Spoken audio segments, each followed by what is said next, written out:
Terima kasih masih bergabung bersama kami. Kita lanjutkan diskusi kita. Saya kembali ke Bung Erwin. Bung Erwin, Australia bukan tim kaleng-kaleng dan dia juga pasti mengawasi timnas kita.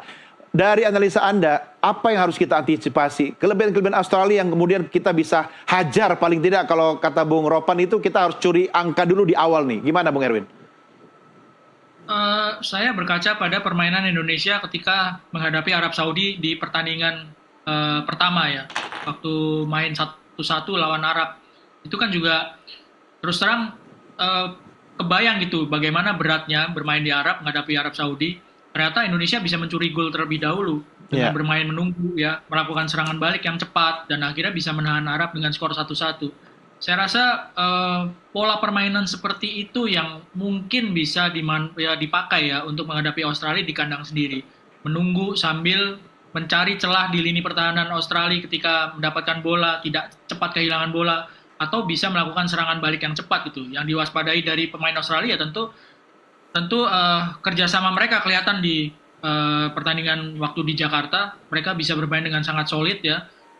Ketika diserang mereka juga nggak gugup, meskipun beberapa kali juga Indonesia mendapatkan peluang, mereka juga nggak gugup. Ada kipernya Matthew Ryan, dia 96 caps, itu tentu menjadi salah satu kekuatan Australia di lini belakang. Meskipun kalau misalnya Hari Sautar nih kaptennya nggak main, yang tingginya minta ampun dan susah sekali dilewatin di Jakarta, kalau nggak main itu menjadi sebuah keuntungan besar bagi Indonesia ya, bagi Ole Romeni dan rekan-rekannya terutama di lini depan. Jadi kekuatannya adalah bertahannya kuat ya, kerjasama mereka bagus, mau main bola bawah, bola atas juga mereka rapi, meskipun sekali lagi di Jakarta mereka juga nggak bisa menang gitu. Iya, oke. Kalau dari line up ideal Anda, Coach Erwin, kira-kira yang akan jadi bintang nanti ngadepin Australia siapa nih? Saya berharapnya Ole Romeni ya. Ole, Ini terus? pemain yang ditunggu-tunggu karena selama ini Indonesia memang butuh sosok striker ya, striker yang finisher ya, yang modelnya seperti Ole. Selama ini kan yang ditunggu-tunggu dan sudah cukup lama juga nama ini kan diincar ya untuk dinaturalisasi dan sekarang sudah berhasil. Saya berharapnya sih Ole yang membuktikan bahwa tidak salah gitu untuk memperkuat tim Indonesia dan Indonesia mendapatkan dia. Ya, akhirnya ada Ole gitu ya. Nah, permasalahannya Bung Ropan, ini kan sudah ada 27 nama. Tambo Tigo yang malam ini akan dapat paspor ya kan. 30 loh Bung. 30 ya. Sementara nama yang di store berapa? 23. 23. 7 pulang dong. Siapa yang tereliminasi kira-kira? Ya. Diumumkan pertama 27. 27 itu plus 2 yang tidak bermain. Yasin Hapner sama Ragnar Oratmann. Iya. Ya kan? Jadi kalau memang sebelum ada penambahan 3 ini ya. Jadi total kalau dengan 30 itu Mas Doni, itu pasti akan tinggal 5 aja, bukan 7. 5 ya? Iya, karena Ragnar dan Yasin 2 masuk tapi tidak main. Ya, tidak main karena mereka baru bisa bermain kalau dipasang lawan Bahrain di Jakarta. Jadi berarti tinggal 5 yang akan ini. Kalau 3 ini sudah pasti saya yakin masuk, 100% masuk. Yakin banget? Sangat yakin. Tidak mungkin mereka tidak dimainkan oleh Patrick Kluivert. Ngapain juga sudah dikejar ya? Dikejar, sekarang sudah capek-capek biar mereka bisa dapat. Dan ini momentum Kan? Jadi mereka akan masuk. Nah, tinggal siapa yang akan... Ya siapa dong? Coba analisanya Bung Ropan kira-kira. Kalau 5 ini atau katakan 2 atau 3. Yang fair ya? Ya, saya pikir hoki ya. Karena di depan itu sudah menumpuk. Ada Septian Bagaskara, ada Ramadan Sananta kan, ya sudah ada di depan Ole. Ya. Jadi kalau satu cari hoki yang bisa. Saya pikir mungkin dieliminasi. Satu, oke. Kedua, di belakang itu menumpuk juga. Banyak kan ada Jai, Mes Hilgers, Jordi Amat, Rizky Ridho di sana kan banyak gitu pemain belakang. Ada termasuk Natanco juga bisa bermain belakang. Verdong, Dean James, Sandy Walsh, Sain Patinama, Arhan, ya kan Kevin Dix, semua kan belakang semua itu. Jadi kalau mau dicari Ferrari masuk lagi ke sana akan menumpuk lagi. Makanya kalau harus ada yang keluar. Ada yang keluar. Saya pikir Ferrari yang akan tereliminasi. Iya, karena kan kalau dia percuma juga dia masuk di sana kemudian pemain belakang itu udah banyak. Kan Ferrari bermain di bek tengah. Bek tengah itu sudah pasti ada Jai, ada Ridho, ada Mes Hilgers, ada Jordi Amat. 4 cukup. Artinya Ferrari di bawah mereka semua. Ya, iya, kalau bisa bermain kan pasti cadangan. Akan di bawah mereka. Kalau bisa melihat dari selama ini di zaman STY juga begitu kan, mereka akan tersedia. Nah, tidak mungkin lagi ada bek tengah masuk di sana untuk menambah jadi 5. Untuk sebuah match melawan Australia. Jadi paling tidak Ampa ini. Sementara back-back lain yang bermain di fullback, itu bisa juga bermain di back tengah. Verdong misalnya pernah dicoba oleh STY bermain ke back tengah. Nathan Cho bisa bermain di back tengah. Kalau Kevin Dix bisa bermain juga di tengah. Sandy Walsh bisa bermain di back tengah juga. Pernah dicoba lawan Vietnam di Piala Asia. Di Qatar juga dia bisa bermain ke tengah. Jadi semua bisa bermain tengah. Jadi kalau sudah ada Ferrari masuk akan banyak. Ya, bukan Ferrari jelek, bukan. Karena sudah dipanggil tim nasional pasti bagus. Semua yang main. Tapi kalau kan harus ada eliminasi. Harus ada pemain yang harus duduk di tribun. Tapi Ferrari kapan bisa naik kelas kalau tidak pernah dikasih laga? Lah iya kan ini laga yang menentukan. Kita nggak boleh spekulasi. Tidak boleh berspekulasi. Sementara yang di belakang itu bagus-bagus. Iya. Ferrari dan Rido, orang akan memilih Rido. Betul.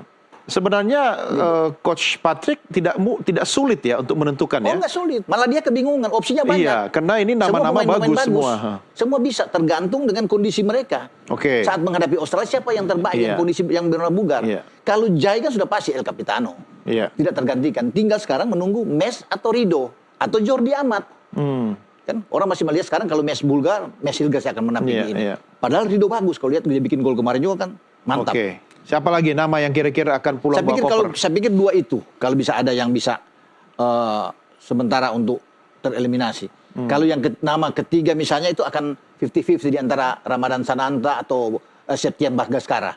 Itu yang bisa kita lihat siapa di antara mereka. Apa faktor penentu dari mereka akhirnya bisa tereliminasi? Ya karena di depan juga kan sudah banyak sementara di depan. Tinggal bisa melihat. Kalau memang mau dikasih. Tapi kondisi semua sama ya? Bagus semua.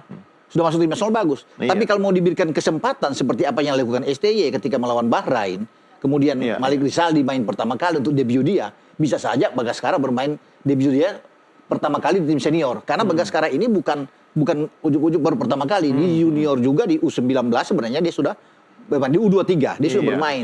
Tahun 2019 satu caps. Jadi dia sudah pernah ke tim nasional. Tapi di senior baru pertama kali dia bermain. Nah, apakah pertanyaannya dia akan bisa main seperti Rizaldi main lawan Bahrain, itu kan kita akan tunggu. Tapi kalau untuk menggeser Ole berat.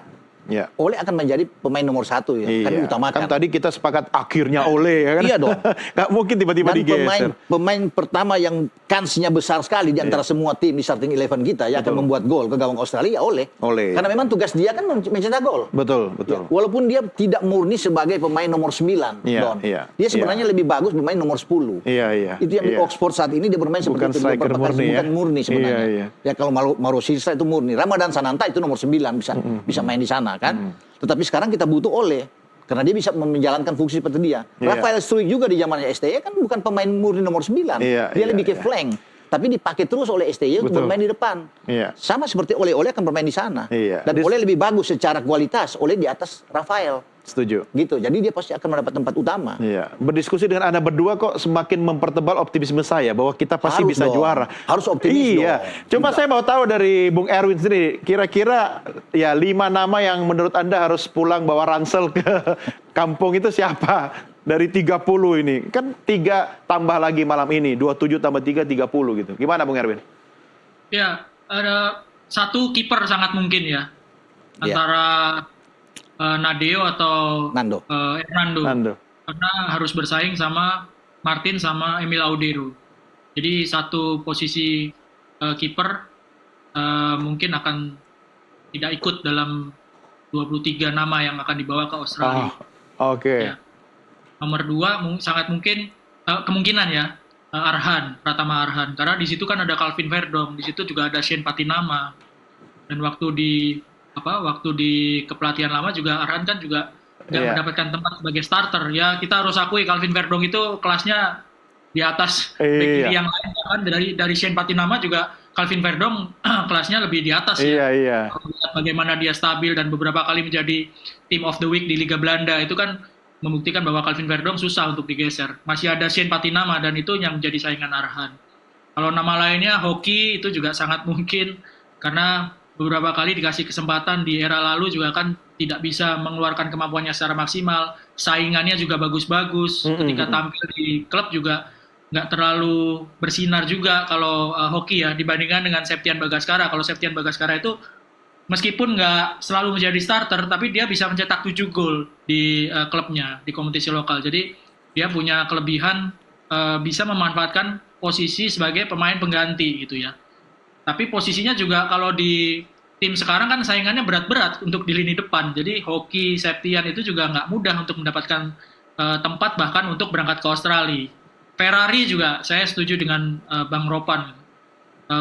Posisinya juga berat-berat saingannya. Dia di Persija belakangan ini menjadi pemain starter sering gitu ya sama Rizky Ridho. Tapi kalau sudah masuk ke tim nasional, yang jadi saingan dia di posisi bek tengah itu kan pemain-pemain seperti Izes, Hilgers, yang senior juga masih ada Jordi Amat. Ini kan pemain-pemain bek tengah yang syarat pengalaman dan levelnya juga level Eropa gitu. Jadi oke, Ferrari bagus, tapi mungkin kesempatannya kalau untuk bersaing sekarang ini dia harus bekerja lebih keras lagi gitu. Ya, satu nama tadi Anda berdua Ferrari sepakat ya, meski mobil Ferrari dan Hoki. Iya, Ferrari dan Hoki, meski kalau mobil itu paling kenceng itu Ferrari ya. Ferrari gitu kan. Jadi tapi nanti dulu ya Australia. Jadi intinya dengan Erwin ini selain Ferrari dan Hoki ya ada Nando yang bisa di penjaga gawang. Mungkin saya di bek kiri kan full, bek kiri itu banyak tuh. Jadi bisa aja kalau nggak Sain ada Arhan yang bisa out. Ya. Ya, itu yang bisa kita lihat. Kalau di tengah bisa juga Nathan. Bisa kita lihat. Ya. Nah, ini yang penting juga menjadi faktor penentu ada tim kepelatihan ya. Tadi Anda sudah mengulik soal itu, Bung Ropan. Ya. Tapi direktur teknik siapa? Belum ada. Belum bisa. Mungkin saya pikir kan beda-beda tipis ini. Penasihat teknik dan direktur yang masih belum bisa kita lihat. Saya sudah coba bertanya ke Pak Ketua juga, dia bilang belum, memang sementara bisa dirangkap juga oleh Jordi. Oh, artinya Price. untuk laga lawan Australia belum ada dirtek. Iya. Itu mungkin akan lebih itu ke Jordi lah sebagai penasihat teknik. Tapi pasti ada, sedang dipertimbangkan oleh PSSI untuk mengumumkan kemudian. Cuma untuk sekarang ini, dalam waktu ini masih Jordi mau datang pegang. Jordi sudah datang dari malam kan? Oh sudah ya? Sudah tiba sama Partit Cliver. Dia nggak kira-kira? Ya? Dia pasti dia sementara untuk menjabat sebagai penasihat teknik dan dia akan langsung ke Dirtek. Sambil menunggu Dirtek yang benar-benar akan diumumkan. Iya. Gitu. Oke. Bung Roni dan Bung Erwin, ini kan banyak hal yang sebenarnya bisa menjadi faktor penentu ketika bicara laga di Australia. Di samping bola itu bundar, ya kan, bisa menggelini kemana saja. Tapi anyway, kita sepakat bahwa cuaca di Australia itu mendukung karena mirip dengan Eropa kan? Iya. Nah, menurut Anda gimana? Justru pemain-pemain yang bermain di Eropa lebih senang mereka bermain di Australia kan. Bahkan mereka kalau bermain di Jakarta kepanasan juga ya, kan. Tapi nanti akan di Jakarta juga gitu loh. Di Jakarta. Tapi kalau kita sudah dapat poin bagus di sana kan enak tuh. Makanya kuncinya lebih pede lagi. Kalau di Jakarta pasti akan semangat walaupun panas, tapi kan dukungan penonton kan fanatik militan itu yang luar biasa membuat mereka termotivasi. Jadi menguntungkan buat kita. Di saat Australia tidak full tim, banyak pemain mereka terutama di garis belakang yang mengalami cedera, menguntungkan buat kita dan cuaca di sana juga ikut mendukung. Iya. Dan supporternya banyak. Saya dengar tuh banyak yang pendukung Indonesia yang ada di Australia. Di sini makanya memang benar ini momentum ya, dan kita harus all out ya. Harus. Tapi kalau kita tidak bisa mencuri di babak pertama ya, mencuri gol, apa yang akan terjadi? Saya pikir bagi kita, yang penting mereka tidak membuat gol ke gawang Martin Pas. Kalaupun kita tidak bisa membuat gol, kan masih draw situasi. Dan ini bagus buat kita. Draw sama dengan menang buat kita. Iya dong. Untuk kita bisa bagaimana di babak kedua ketika melangkah, tentunya akan lebih kuat. Ada instruksi-instruksi. Atau kita pertahankan memang draw sampai laga selesai. Karena itu yang kita cari kan. Dan Partit Cliver ingin bahwa pertandingan itu bisa kita dapat paling tidak 1 poin. Kalau 3 poin luar biasa, kita langsung lolos itu. Iya. Saya berharap begitu. Iya dong, 3 poin di sana, dapat 3 poin di sini, aman. Buat kita selesai itu. Oke, Bung Erwin, apa yang bisa Anda sampaikan kepada pemain timnas kita sama masyarakat Indonesia jelang laga tanggal 20 Maret mendatang? Tidak ada yang mustahil. Sekarang Indonesia sudah ada di posisi 3 dan masih terbuka peluang untuk lolos langsung ke Piala Dunia kalau ada di posisi 2, dan posisi 2-nya sekarang ada ditempati oleh Australia.